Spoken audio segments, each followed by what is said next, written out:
Thank you, Nick. Welcome to Mill City Roasters Coffee of the Month. I'm Dave Borton, along with Joe Marocco of Cafe Imports. Coffee of the Month is a new feature that we've got here at Mill City.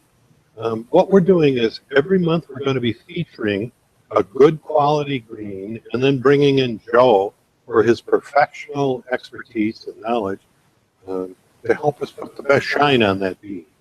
So for a start, Joe, why don't you just give them a nickel background of your experience in the coffee industry? Yeah, hey everybody. I'm super excited to be here. Thank you so much for inviting me along. You got it. I've been roasting coffee since about 2008, been professionally in coffee since around 2005, and have roasted on several different machines. I am now over at Cafe Imports as our Director of Education and Senior Sales Associate. Over there we have a few different roasting machines that we work on. I teach classes over there. I also teach classes for the SCAA, and I'm an executive council member of the Roasters Guild. And I think that sums it up. How about you? Mine is more green selections than roasting. I was on a farm in Panama, probably about 10 years ago, and I spent the whole day there. And I just fell head over heels with specialty coffee. The Ruiz farm in Boquete, who's ever been there. And so for, gosh, the last 9 years, I've been selecting greens for home roasters and small roasters throughout the U.S. Working on the small equipment, the small hardware that most of the home roasters are familiar with. The North 1K is my first professional drum roaster. So I'm anything but an artisan. So we pulled in the expert, and Joe's going to help us with that today. This month we're roasting on the North 1K. We are going to vary that. We've got a lot of folks out there that roast on the Yuki, and Joe roasts on the Yuki. Some say Hucky. We'll put up a poll to see which is the preferred pronunciation. Joe's got a Dietrich over there we're going to do later on this fall. So we're going to mix it up on the kinds of roasters that we use. Joe, we've got the Yemen. The Yemen Marqaha means bliss in Arabic, is probably my favorite coffee. This is the third year in a row I've bought it. Tell us about this coffee. Tell us about what you look for in green selection and the things you consider before you roast. Yeah, definitely. This is not only an absurdly high quality coffee, but it's also absurd in where it comes from. It's very unique. A lot of the coffees out of Yemen, when you look at them, they're almost completely defective as far as what we would call specialty coffee. They would be more of exchange grade or commodity grade. As you can see on the camera, hopefully, this is very nice green coffee. Generally speaking, from Yemen, you would not see green coffee. But this is a special project coffee where we have worked really hard to assist in making sure that only the ripest coffee cherries have been picked. And these are dry processed. So they'll pick the cherry ripe, they'll put that on raised beds. And the raised beds are very unique. You see a lot of ingenuity at this particular place where some of the raised beds are these round beds that are piled up on poles. So it looks almost like a Christmas tree. It's something I've never seen before. When I look at the green coffee, some of the things that I'm looking for are whether or not they're a general same size. You can have, or you can actually purchase screens where you can have your coffee sieved out in different screen sizes so that you get a more uniform roast. This screen size is a little bit wide. We're seeing some really small coffee. 10s and 12s, I found. So that's a really little guy. And then we're seeing some pretty large, what we would see more as like a regular size coffee seed. Probably a 15. Mm-hmm. And so that variation will cause variation in the roast. Also, we're seeing some variation in the color contrast. Just because a coffee seed looks a little pale or looks a little dark green doesn't necessarily mean it's good or bad. We judge that on taste quality. But looking at the coffee, I do see some that would be considered too pale or like a floater, something like that. And I see some that would be too dark or off-colored, which would be almost like a partial sour. Although some of these coffees will have the parchment, or the silver skin still left on. And since they're naturally processed coffees, that silver skin will have an orange hue to them. The coffee is very absorbent, and so it absorbs a lot of the matter from the cherry itself. And so that adheres to that silver skin, and you get a lot of that orange hue. So a lot of times when you're roasting a natural coffee after your coffee is done roasting, that chaff line in the middle of the seed will be black from a natural coffee, whereas from a washed coffee, it'll be really crispy, clean, and white. So we want to take that into consideration when roasting this, knowing that it is a naturally processed coffee. That exposed sugar, that exposed cherry matter, or material, I should say, will burn a little bit later in a roast. When you're going through first craft, if you move through it quickly, you'll get those off burnt flavors, even though you think you're roasting it really light. It'll be confusing. So keep that in mind. I see here's a withered bean. Yemen, you'll see defects that are not very common when buying specialty coffee from other origins because they're sorted out really well from most origins. So withered bean is something that you would probably never see from Colombia, Guatemala, Costa Rica, those countries like that. So when you go to roast, you're considering elevation as one thing. Correct. You're also considering how it was processed, washed versus wet hull versus natural. Correct. And so with natural, your charge temp is going to be lower than it is with a wet process. Mm-hmm. And your application of heat during the roast is going to be what in comparison to wet process? I'll approach a natural coffee with a little bit more gentle hand. The natural coffee is a little bit more about the absorbed flavor from the cherry than it is about me doing a lot of conversions with the material within the coffee. Generally speaking, natural coffees are a little less dense because of how they've dried and how they've been processed. That I don't know exactly the science behind why, but that seems to be the case. There's a big push out there in the roasting community that you should really pay close attention to the moisture content of a coffee before you roast it. And I'm going to go on record as to saying that that is not what you should be paying attention to. Paying attention to the moisture level in a coffee is more important for the evaluation of how long that coffee will stay fresh as a dry product. And also if I have one coffee seed that, you know, is gigantic and another coffee seed that is tiny and one's really dense and one's not dense at all, and they both have 10% moisture, one of those has a lot more moisture than the other one. So just using a moisture percentage doesn't really pin down exactly what it is that makes that coffee roasty. So what I like to use is density. And in a really cheap, effective way to look at density without getting, you know, super myopic at it is just to get some kind of a graduated cylinder, which right now we have a measuring cup. Put that on a scale. And you can decide this two different ways. You can think about, I will put all of the coffee through the 1 cup line, or I will pour all of the coffee to the ½ pound point. If you're pouring to the pound, so let's see what we got here. That's 228 grams, Joe. 228 grams. Okay, so I'm going to pour in, let's say, 5 ounces of coffee. And you can use grams if you want to be more specific. This goes to the 100th of a percentile, though. So we're pretty specific there. So I can then look and see where the line is for 5 ounces of coffee. So then if I have another coffee and I pour to 5 ounces and it's above that point, then I know it's a less dense coffee. If it's below that point, it's a more dense coffee. So one of the things that you can do is in your, when you're using a bucket, like for instance, this bucket right here, this bucket's actually graduated.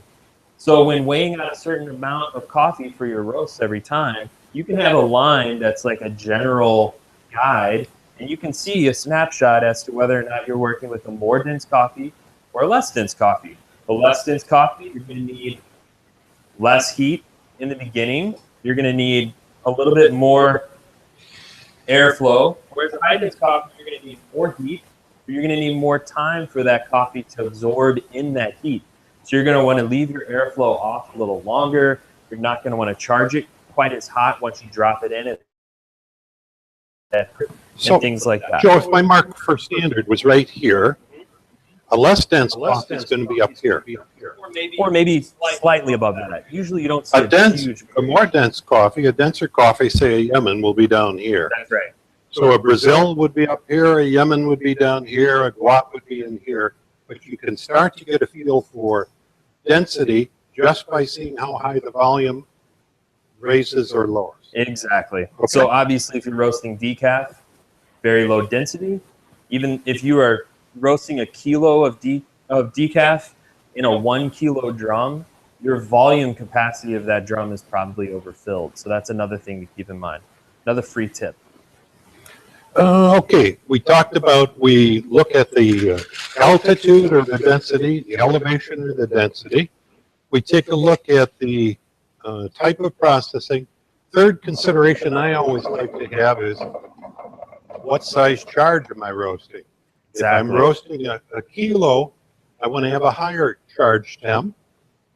If I'm roasting a 228 gram sample, I've got a lower charge temp. So that's the third thing I've always considered when I go ahead and look at my charge temperatures. Yes, definitely. So the way that I look at coffee is, well, a really good analogy for this is that this is some type of thing that we are going to move. We're going to change it. And we need energy to change this thing. So if you think about a horse and buggy, the energy supply is the horse, and the buggy would represent the coffee. So the horse would be represented by our gas in this case, all right? So if I want to move this from point A to point B, which is the same as moving through space, we're just going to change the qualities of this, then I need to think about that relationship of energy to product. If I have a very large amount of a high dense coffee, my horsepower is going to need to be higher because it's a heavier cart. Whereas if it's a low dense coffee, it's a lighter cart. If I have too high of horsepower pulling that along, I'm just going to burn it out. So very good. You ready to rock and roll here? I think so. All right. We're working with 3/4 of a kilo, 0.75 kilo. Which happens to be 0.75 capacity for this drum, or 75% capacity for the drum, which is usually a pretty good sweet spot depending on your roaster. You ready to go? I think so. I'm going to put it in there. What charge temp would you like? We're going to shoot for around 405, I believe. Okay. I will get Artisan up and running here for Joe. Hang on for a second. I'm going to roast with my back to you. I apologize.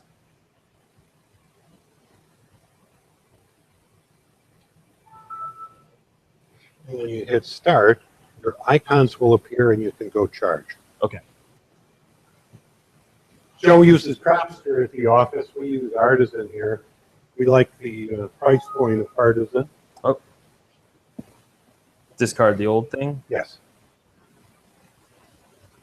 Out with the old, in with the new. Whenever you're ready.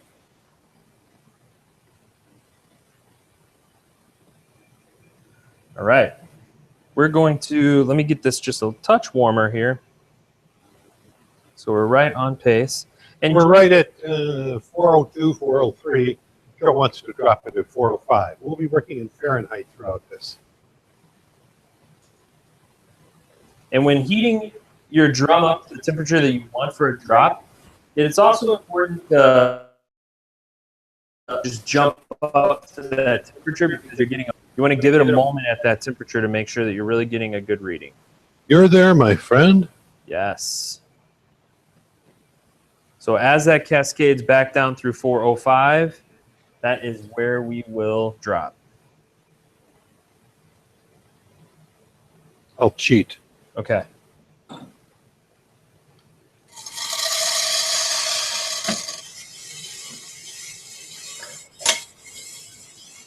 All right, and one thing that I like to do is keep the airflow quite low during the initial part of the roast. This allows the conduction from the drum, which is that heat of touch. It allows that conduction to act as a conduit for the energy from the drum itself to go into the coffee. That conductive energy, or that energy of touch, will then use the moisture that is still in the coffee to wick that heat into the core of the bean. What we want to do is absorb heat during the first part of the roast. That absorption stage is called endothermic heating. So this endothermic portion of roasting, we want to really make sure that the airflow is nice and low. If the airflow is too high, a couple of things happen. One, your barometric pressure will drop. And that barometric pressure dropping means that your boiling point goes down. Also, that movement of air acts as an evaporative method to pull off moisture from the outside layers of that coffee seed, and that creates a little insular layer in the cellular structure of that coffee, so then your heat does not permeate your coffee very well. So we have the burner off for a minute and a half. We use 90 seconds here. Seconds, we go ahead and reintroduce BTUs. We're going to give this a pretty good jump, pretty good charge, keeping my air down pretty low still.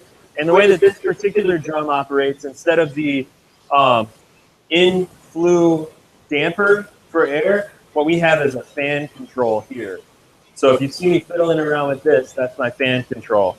What I like, go ahead. You want to talk about drum rotation. There's a variable speed drum on here. So Joe, I'm going to get out of your way and describe how you look through the sight class and determine what's the correct tumble. Yeah, so generally speaking, I am not working on machines that have drum speed control.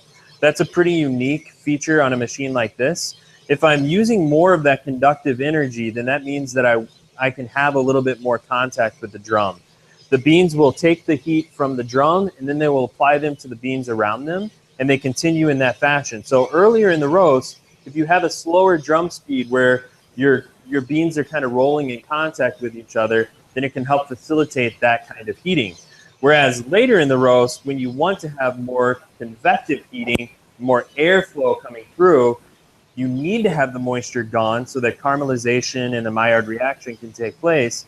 Then you can loft those beans up a little bit more by both adding more airflow and by speeding up that drum.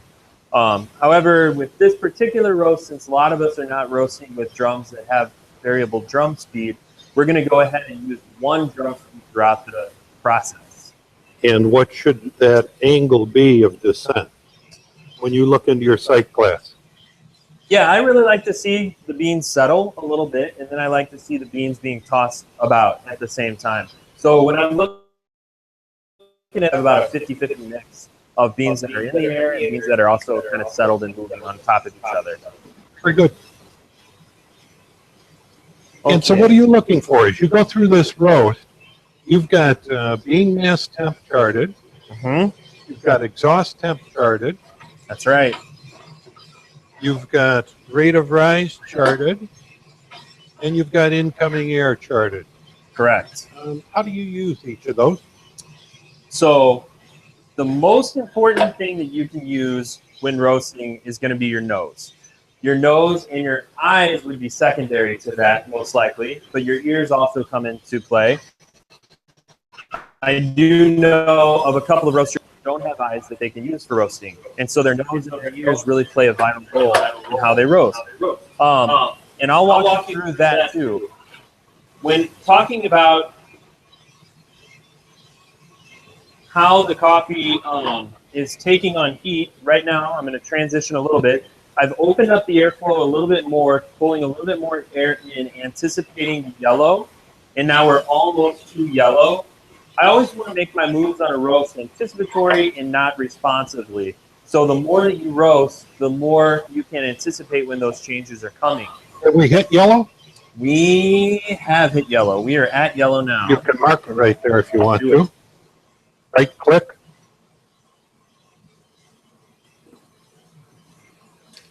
And dry end. Dry end. What was that at? Just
I cupped this out at 92. I don't know what score you guys put on it.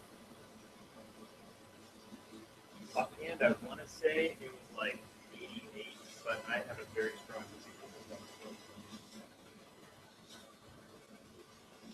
This is as good as the first year. That's my opinion. It is so good. You guys ever turn the mixers off and just go like this? With 1 pound we do, but we get it off the faceplate. Oh, yes.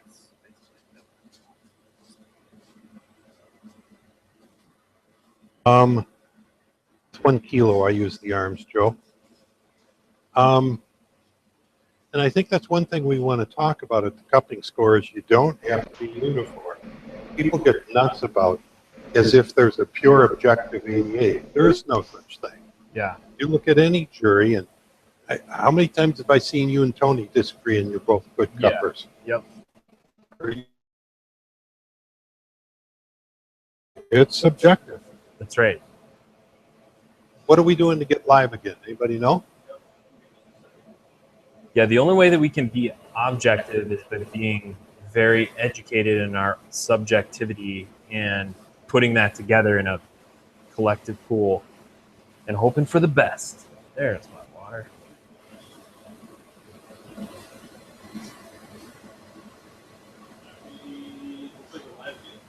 We're live again. Sorry for that. Welcome back. We're live in dark. I goofed up. I have 2 hot water kettles in the background on one circuit, and we went unlive. So we're back.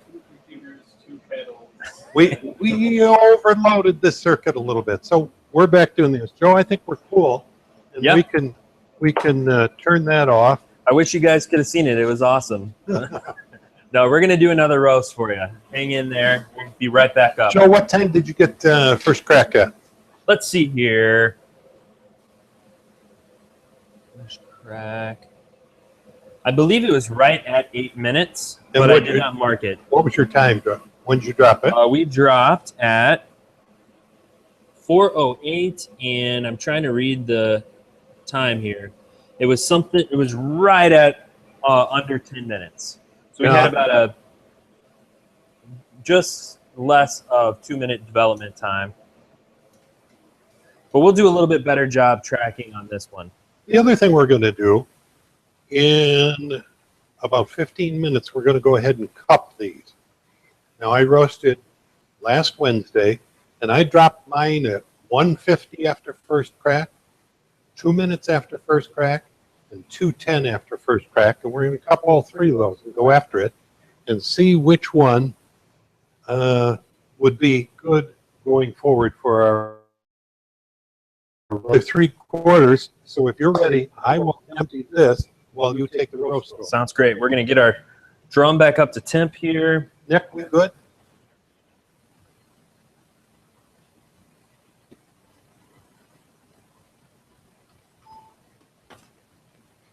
And again, you're dropping this at about 4:05, Joe? This one dropped at 4:08.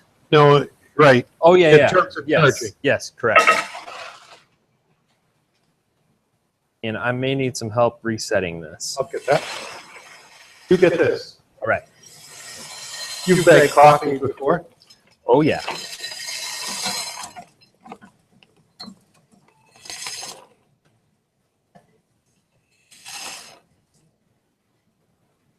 And are we taking online questions?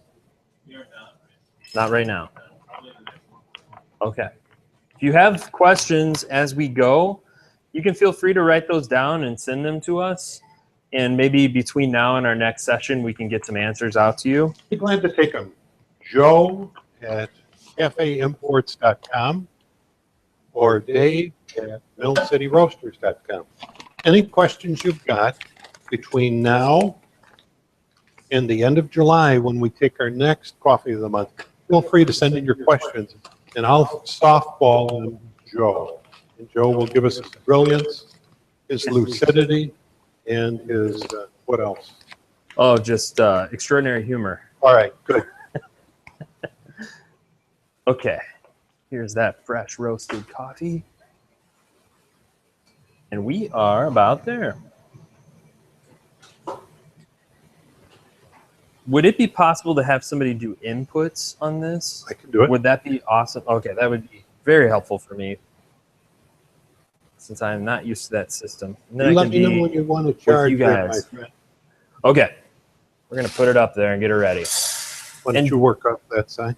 Generally speaking, I don't like to leave the coffee up here very long because this is a hot plate basically right now. So we want to be close to where we're going to drop before we put the coffee up there. That's more for you production roasters than maybe tuning in. Whenever you're ready, my friend. All right. I'm going to turn this off, correct? We'll just kick off the burner. Oh, okay, there we go. And I'm ready to go now. So we charged at 405. We considered the elevation of the bean, the type of processing of the bean, and the size of the charge. And we're doing 0.75 kilo with mixed sized beans. In this case, we had some 10s. I had a lot of 12s in my samples, all the way up to 15. Anything you can do with that or adjust your roasting technique at all? Yeah, by elongating out your roast a little bit, you can homogenize the way that the heat transfers across the coffee and homogenize the end product. It's almost like roasting a blend in a lot of ways. And I am a big fan when it comes to espresso blends in particular, and this gets me a lot of flack in some circles, but I am a big fan of pre-roast blending because you do get at the end of that roast a very similar brittleness from bean to bean. So when you're grinding that coffee, you're setting your barista up for success. So let's back up. Yep. If you're doing a blend, let's say a Brazil and a Colombia, and you're going to run that through your grinder, you're mixing them before you roast or you're mixing them afterwards? I prefer to mix them before I roast, okay, unless I want to have some really dynamic differences between the two, which sometimes is the case. But then that variation of Colombia to Brazil within that grind color will create variation in the way that espresso especially will flow. Is it my imagination, or if I do, again, that Brazil and Colombian example, while the Brazil on its own would roast more quickly, and the Colombian I would need more time, when I pre-blend them and roast them, it almost homogenizes the roast times as well. Exactly. Yep. So I'm not imagining that. You are not imagining that. They're sharing heat transfer amongst each other. Okay. Here. There we go. Boom. Nailed it. All right. Let's see where our time is.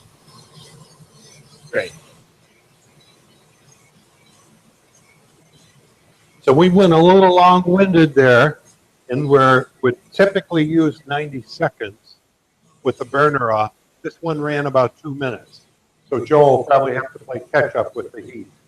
Yeah, and I'm kind of liking that 2-minute moment because I felt like the last roast was a little fast. Could be that I'm a little nervous and was rushing it, but I had the luxury of roasting last Wednesday without a crowd.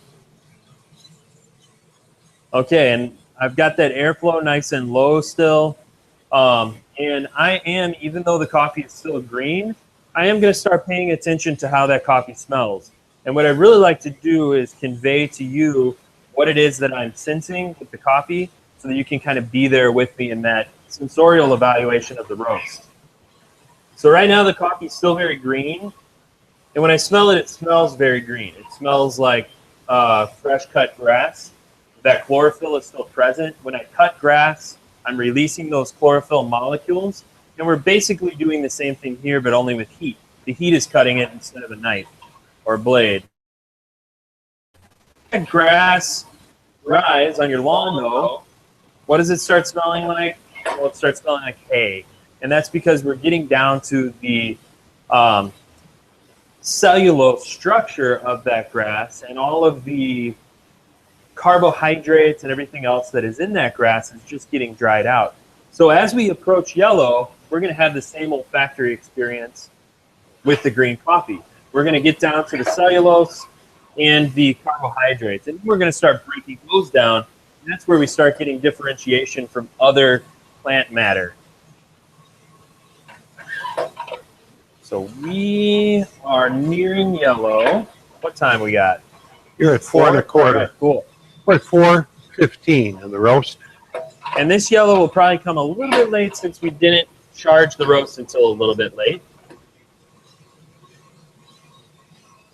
So I'm starting to smell that hay-like aroma even prior to seeing the coffee all the way yellow. And so at that point, I know that there's a change that is taking place. And so I want to respond to that change before that change enacts itself across all of the coffee.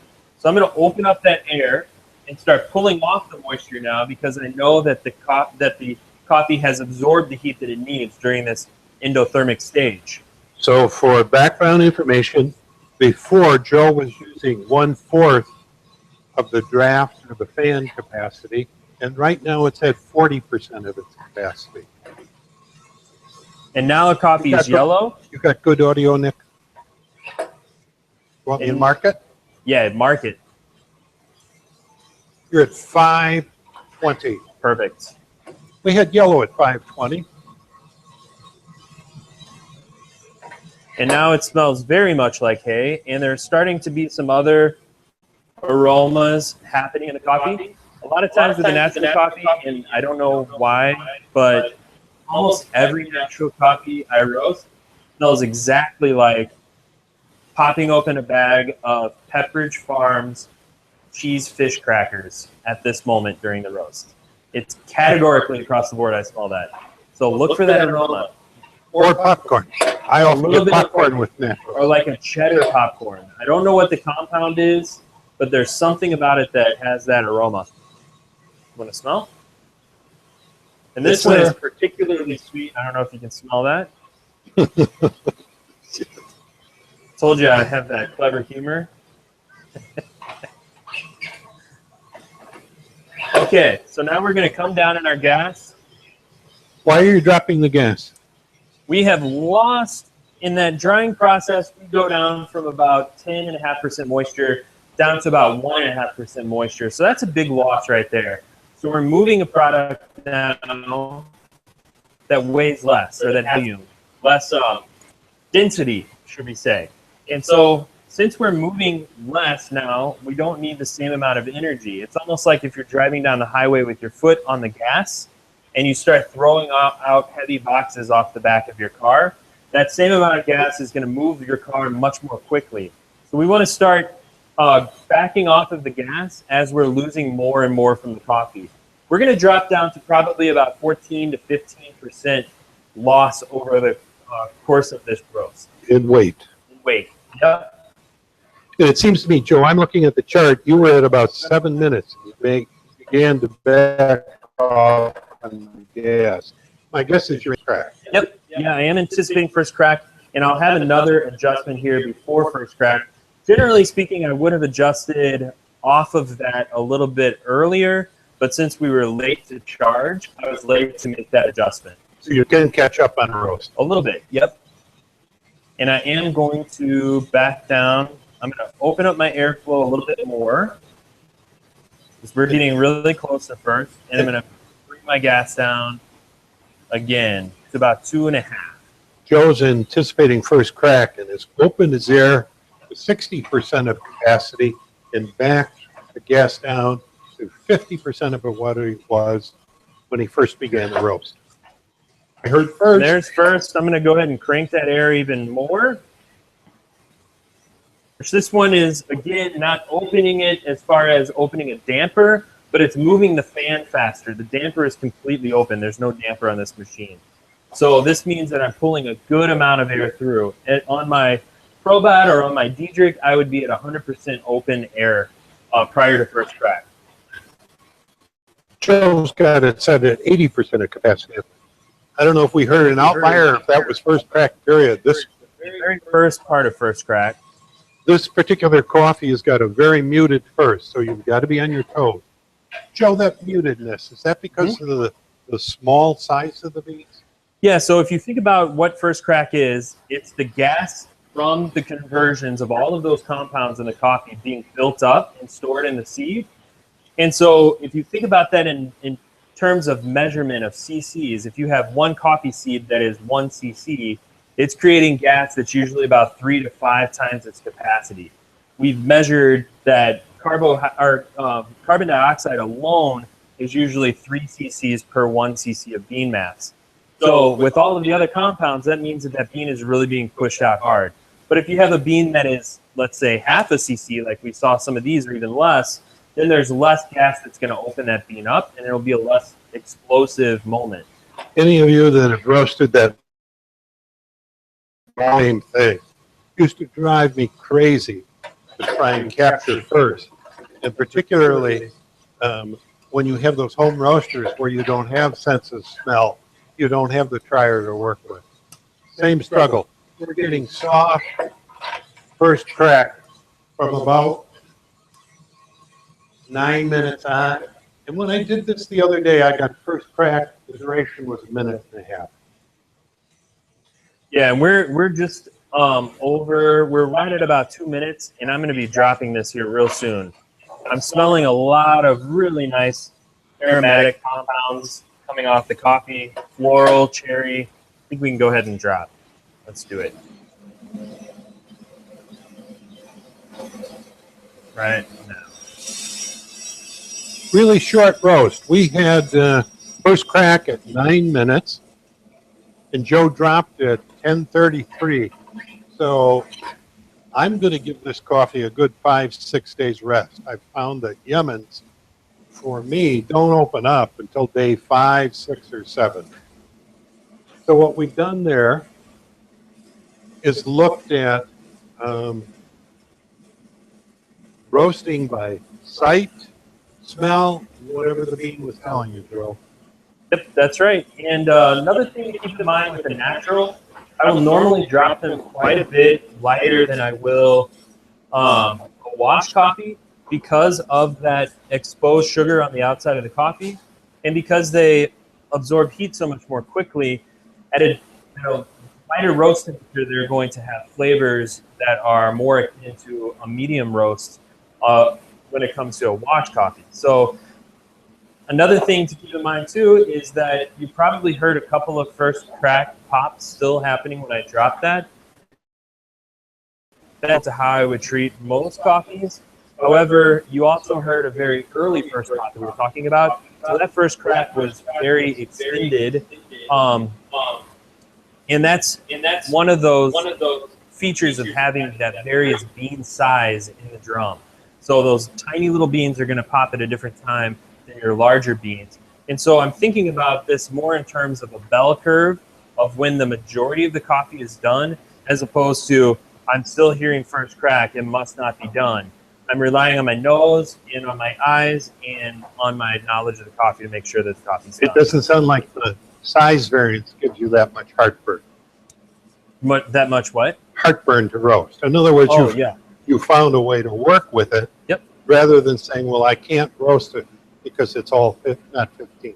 Definitely. You know, the size difference really comes into play in an industrial setting where you have a continuous roaster and you're pouring coffee into one end of a factory and the coffee is being, it's in boxes, ground, and packaged on the other end of the factory. And that's because those roasters run on logarithms of temperature versus time versus volume or mass. And so in that kind of a scenario, if you have a bunch of really small beans, you're going to burn those out. But we're not roasting with logarithms here. We're roasting with human intuition and intellect and involvement. So as I'm looking at the coffee and smelling the coffee, it's more like a cook who is cooking something on a stove. I'm feeling it and I'm tasting it and things like that to tell when it's done. So that's the beauty of home roasting, and the beauty of small batch roasting is that you're more relying on your senses, and then your customer, they're going to buy that sensual experience. They're not buying a more industrial experience like you do when you go to a hotel and pop that package open. All right. So our coffee is cooling. You can see that Dave stopped the cooling arms. With the cooling tray, as long as your coffee is not to the point where you cannot touch it, you can stop your cooling arms and allow that coffee to spread out evenly, so you have an even amount of surface area. Then the air can pull down through that coffee more evenly and cool it much, much more quickly. If you have your arms turning all of the time, then you get piles of coffee, and in those piles of coffee, it's cooking, and the coffee that's laid out really thinly will not be cooking. And so you're actually getting two different roast levels just by the way that you cool. That's for like the home roasters. That's I've worked on a Gene Cafe for 9 years, and they talk about cooling within the machine, and there's no way I'm going to do that. Don't do it. I always drop that. I had an external rig with a 5-gallon paint bucket and a shop vac because it's taken 5-6 minutes in the machine to cool down. Well, that's a continuation of the roast. Yep. That's not cooling. That's right. And so that's one of the things I like about this particular roaster is I can get it down to room temp in 90 seconds, and it's ready to bag. That's right. And so I can cut that baking aspect that I find so often in home roasters rigs. Yep. How do you cool with the Huki? It has a little cooling tray. Okay. With a fan that pulls right from the environment. So cooling tray is very much like this. We'll show you next month when you come over. We'll have a little bit of fun with it. Next month is Huki. Very good. Another thing to keep in mind with cooling, and this is, I haven't seen scientific research done on this, but what I have heard anecdotally is if you cool too quickly, you are just blasting the aromatics out of the coffee right out of the drum. If you cool too slowly, you're doing that baking. So generally speaking, you want to shoot for a cooling between like 4 and 6 minutes, something of that nature. So just because you can cool it extremely quickly doesn't necessarily mean that you want to. Give it a nice natural cool down. And the larger the mass, obviously, the longer the cool time. That's right. Or the bigger cooling tray. Joe, reflections on roasting the Yemen. Yeah, this Yemen is not a pretty bean. When you look at it, it's ugly. It's kind of discolored. It's disshaped. It's all different sizes. Aromatically, it's gorgeous, and the taste of it is going to be excellent. So at first blush, when looking at this coffee, it's very easy to have a bias against it. But if you just roast it and trust your instincts and how it's taking on heat and how it's smelling and how it's tasting at the end, that's the most important thing. So what you're saying is then no eye cupping? Yeah, no eye cupping. Yep, P. Yeah, there's that. Great school humor for you there. Thank you, Joe. Yes. It's like we've got a Sulawesi right now, and I sent some to Tom Chips, and I said, whatever you do, don't eye cup this one. But it's almost as good as the Sulawesi last year that Spy House took to the regional barista championships. But if you were to look at it, you'd say, oh, this is not good coffee. You roast that coffee up, and it's fantastic. And some of those really old historic regions that we get coffee from, like Yemen, Sumatra, a lot of places in Indonesia, yeah, they have some pretty rustic scenarios when it comes to how they process their coffee. And so a lot of those uglier beans slip through, but they're beautiful. Go into the market for your apples or go into the orchard for your apples. Just because your apple's ugly doesn't mean it doesn't taste good. Very good. Let's slide over to the cupping table. Let's do it. Nick's going to readjust our camera for us, and let's talk about cupping. Beautiful.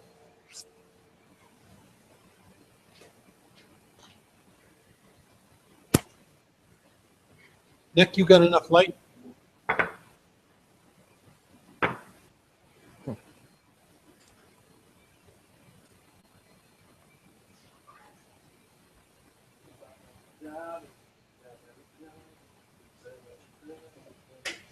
So I have 3 rules of roasting, 3 important rules of roasting. The first important rule of roasting is know your coffee, which we talked so much about the Yemen today. The second rule of roasting is know your equipment. And today that's my kind of shaky point because I haven't roasted on this machine very much. The third rule of roasting is know how to taste. Those are your 3 rules of roasting. So if you have those 3 things, you can roast any coffee and you can get an outcome that you really are shooting for and anticipating. Perfect. Cupping. Let's talk about cupping. A lot of guys don't have the luxury of being able to go to an SCAA course. They've got no home brew that they're working with. Where does a guy that's just working by himself? Where does a woman that's doing some small roasters for the farmer's market learn how to cup? How do you go after it? Well, cupping really at its base level is tasting. And tasting is something that we do on a regular basis with things other than coffee. So the more you can use taste in general as a feature of evaluation, the better you're going to be at tasting coffee. One of the ways that I started out, which I'm a super geek, is I would take a little bit of dried oregano and steep it in water, a little bit of basil and steep it in water, a little bit of sugar and mix it in water. And I would create a bunch of different solutions, and I would taste those to see if I could tell the difference and tell which one is which. Joe, that's terrible. Yeah, it's terrible. So you can start just as simple as that. You can start with wine, you can start with beer, you can do all different ways of tasting as long as you're thinking through. The other key part about tasting is not so much the experience, but how you communicate that experience. So doing it with somebody else who is also involved in that experience, approaching it in silence without communicating your experiences until after you have tabulated those experiences, allows you to see how your experiences coalesce into a evaluation of the product, whether it's coffee or wine or whatever. So that's why we have things like a score sheet. The score sheet is not something that we want to plug coffees into. It's more of a record-keeping device that we have to help us steer our evaluation in a way that we're more accurately communicating with each other what we tasted. So what you're talking about, very firm protocol. If you ever hit a cupping table, don't be the first one to speak. They're going to go ahead and give you the cues that it's time to kick it around. That's right. For today's purposes, I think we'll go ahead and break that protocol. Absolutely. Yep. Serena's going to be cupping with us as well, and we're doing two approaches to cupping. One is the standard cupping, SCAA approach, and the other one is this approach we take evaluating the coffees here at Mill City Roasters. In front of you are the coffees that were dropped at 150, at 2 minutes, and at 210. And Joe, why don't you talk about volumes and process here? Yeah, right now what we're using is 5 ounces of water to 9 grams of coffee. The SCAA does have protocol, and that protocol is not 100% being applied here because we're in more of an education scenario. And also there are other organizations out there that have slightly varied protocol. And within a company, there may be slightly varied protocol. I do like to have some kind of protocol because it allows for more continued communication. What temperature should the water be? It should be 195 to 205. What we really like to do is shoot for that 205 mark so that we get the most extraction in that window of time as the water is cooling. Another thing that you would generally see is setting up a cupping like this. This would normally be 1 coffee. That would be the second coffee, and that would be the third coffee. You're talking about 3 samples of each? 3 samples of each at least, 3 to 5, generally speaking. And the reason we haven't done that here is so that we're not moving around and rotating while we're talking to you today. So we have 1 coffee, 1 coffee, 1 coffee at each section. And cupping is a brewing method. It's a brewing method called full immersion. And as your coffee and water are commingling, water acts as a diffusion method or mechanism to pull out the soluble material from the coffee, and it pulls it into itself because the coffee is holding a high amount of materials, and the water has a low amount, so that high moves to low, just like the high temperature of the drum moves to the low temperature of the coffee. And so it will reach a ratio or a solution ratio to where this coffee will kind of stop brewing. It'll continue to brew a little bit, but right now it's brewing at a very high level. as we sit here, that extraction rate is going to decline very quickly. So we can leave the grounds in with the coffee. 9 grams, 5 ounces of water. That's I right. use ramekins both at home and here at the office. Go over to Joe's place and they use low balls. So long as your ratios are the same as the fine. In terms of the coffee, you saw me see a sip already. We use Techniburn. I love them. I love them. I love them. I'm not a machine person. I don't have a machine in the house. But here at the office, I absolutely love the Techniburn. We use 60 grams of coffee to 900 milliliters of water. That's our ratio. We use a 0.066. So you'll see us sneaking. This is the way we cup and evaluate at Mill City Roasters. Reason for that is this is how our customers are going to taste the coffee. Not this way in cupping. I find 2 different things. I find things in the cup here that I won't find in cupping. Both have their strong points, both have their obstacles. Joe? Another thing that I will say ahead. real quickly here is cupping is, in its strictest sense, is an evaluation tool for evaluating green coffee. It's not, in its strictest sense, an evaluation tool for evaluating roasted coffee or different roast profiles. It has been adopted to that by we, the coffee industry. But there are a lot of other ways that you can appreciate coffee or evaluate coffee. And if you are selling coffee, tasting it in the way that your customer is going to taste it probably has a much larger value to you than tasting the coffee as your importer has tasted it. This method of evaluation acts as a sieve to pull out from the coffee total what coffees are going to be defective. It's really to illuminate defect. It's not to inform us to quality as far as is it a 90 or is it a 91, or those qualities such as does it have jasmine or does it have lemongrass. That's something that we as roasters really dig into and flesh out in the machine. How about if we show us how to break the crust and what you're looking for when you do it, Joe. You got it. So, and how to cup. Teach us how to slurp, like a zipper. I think this belongs to you, sir. I'm going to get down right next to this cup. I'm going to put my nose down next to it because in this bed of grounds, there are a whole lot of gases that are just waiting to come out.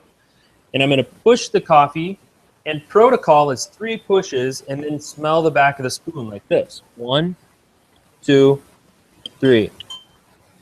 So you're getting all of those aromatics that the coffee is holding in that bed of grounds.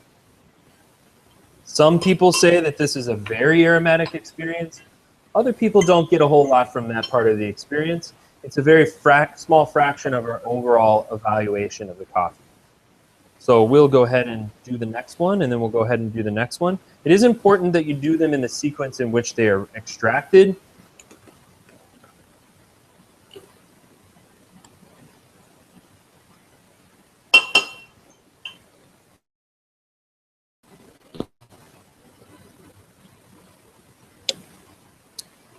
A fun thing to keep in mind here is the darker your roast, the more head that will have if all other things are equal, if they're roasted the same amount of time, same time off the roast, everything else, the further in that roast, the more head you'll have on the cup.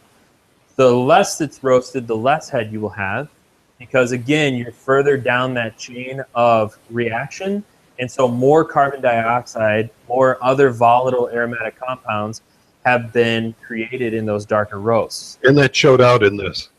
The one on the viewer's right was 150 after first. The one on viewer's left was 210. This one was partially broke its own crust. This one at 210 not only had the heaviest head on there, but the most volatile chemicals that I could smell. I'm not that much into aroma, but this one showed me the most. And so just because the coffee shows you the most aroma does not necessarily mean that it's going to be the best. That means that it was roasted a little bit more.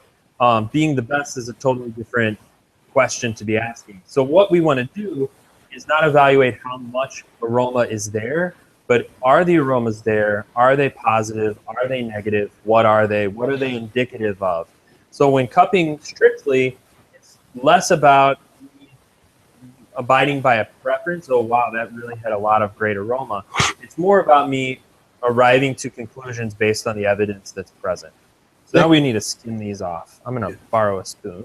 Here you go. Yeah. Go ahead. Nick, silence us on the slurps or whatever here.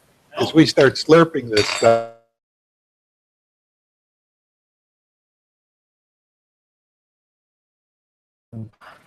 you want to learn how to cup. Come on in here.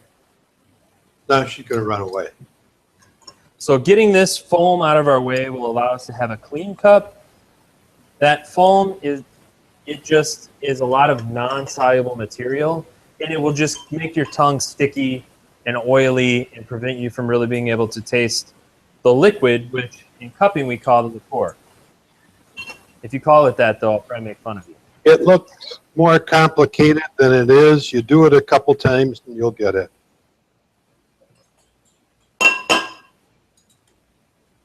You're pretty good at it. You want to do mine?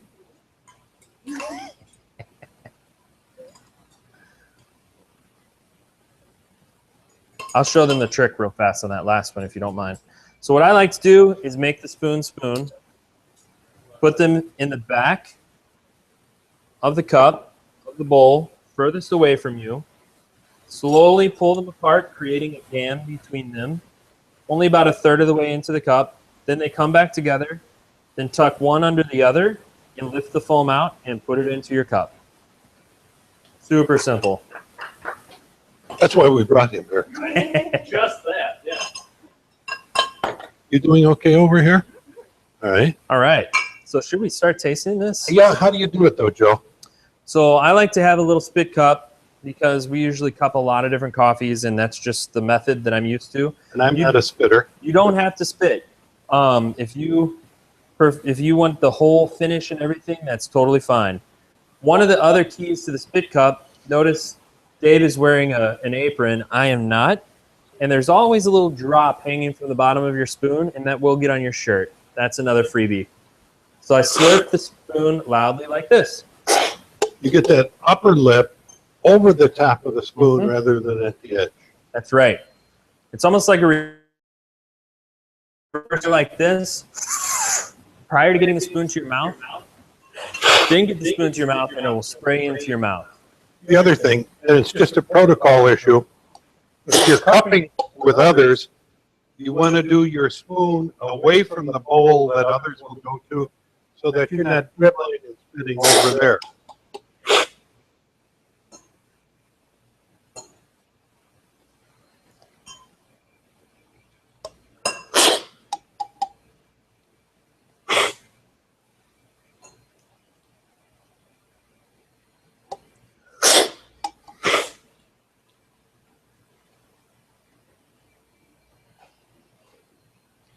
Just some initial reactions.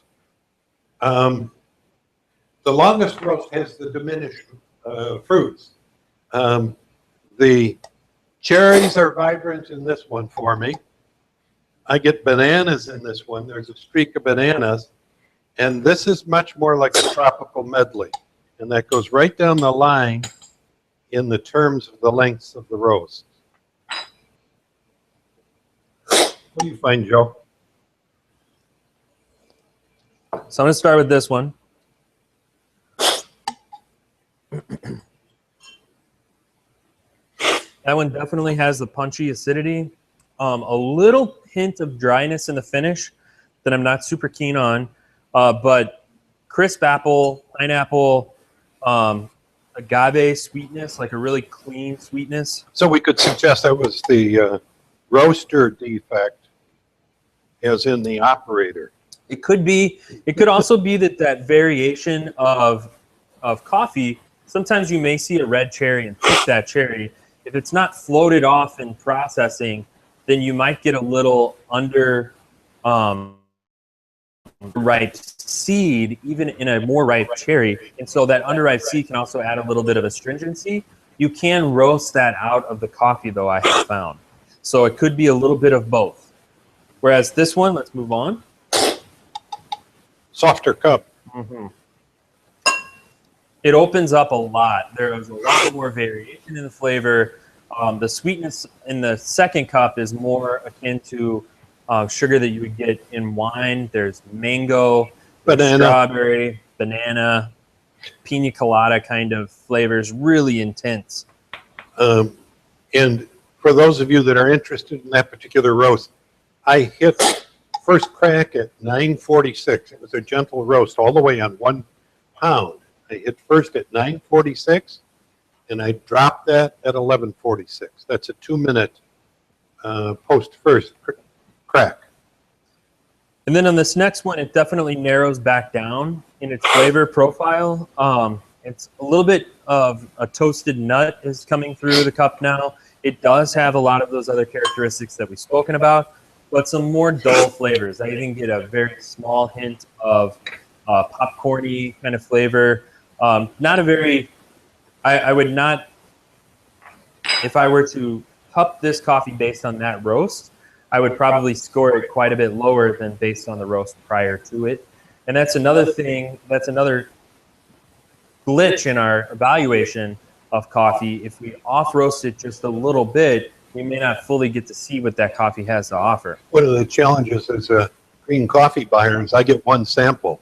Whether it's 228 grams or 1 pound, I get one shot at that bean. And you got to put your best shine on it and judge it.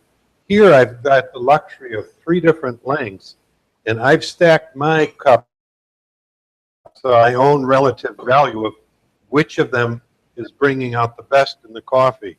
The 2-minute is spot on. Mm-hmm. Mm-hmm. And that's what we've got in the cup as well. Is this how you're rating them? Yeah. That's how I would rate them too. So Joe's is very similar. Sarita, what do you think? I agree with everything. I got a bit of a nut on the second, more so than that was mentioned, but other than that, it was What was the best cup? the second one. Yeah, the second one was definitely my favorite. It Because? brought all the flavors out much better. I mean, all 3 were good, but that one really made everything shine fully.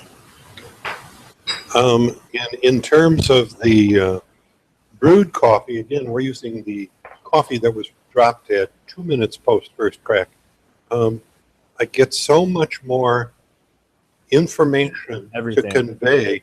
There is a cherry vein in this thing that won't quit. Then when that stops, I turn right around and get a vein of lemon lime. Lemon lime, intense lemon lime. And it has the nutty characteristic, but in a really refined way, almost like macadamia nut. This is kind of like having breakfast. You have your coffee, you have your big bowl of fruit, you have your orange juice. It's all kind of put together. That orange juice really comes out at the end. It's got a great sweetness there that lingers. You just got a really good aftertaste. And that's something that's really big for me. If I'm going to be drinking a cup of coffee, I want it to taste good afterwards too. Definitely. Folks are really high on geisha. I love this coffee more than geisha. I can pick the veins of fruit apart in this more readily than I can in a geisha. In this 2-minute coffee, now I'm getting, in the aftertaste, I get pineapple. I'm getting a strawberry. It's just a phenomenal coffee, dropped 2-minute first crack. Yeah, it's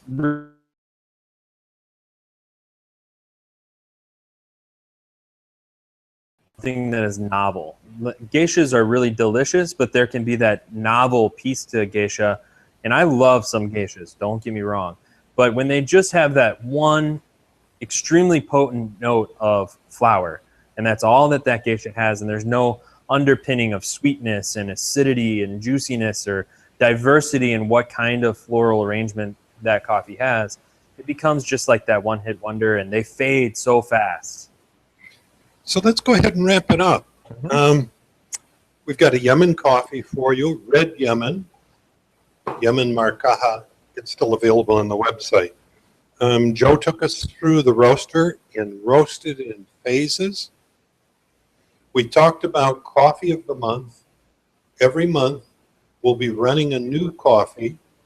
Joe's going to help us evaluate that coffee, roast it, and then cup it. We're going to roast on different equipment. So next month, we're going to roast on the Yuki. After that, we'll take a look at the Dietrich so that you folks that are in different apparatus out there can have a run at it. We can delve, I think, more deeply into cupping. Today was an invitation and an overview to cupping. Anything else that you can think of? I would just add that, you know, this is our first time going at this. As we go at this, we'll get better and better at communicating what's happening on the roast. We'll cover some of that baseline over and over a few times, and then we'll be able to go deeper and deeper together. So if you do have those questions, or if there was something that was said that was confusing or anything like that, let us know. We can work toward refining that and getting that information pinned down for you between now and the next session. Yeah, I'd be glad to in the next month send in any questions, comments, ideas that you have, or what your needs are in learning how to use your roaster, greens, cupping. Send them to the imports at Roaster Joe on Twitter, or send them to me, Dave, at millcityroasters.com, at Bull Java on Twitter.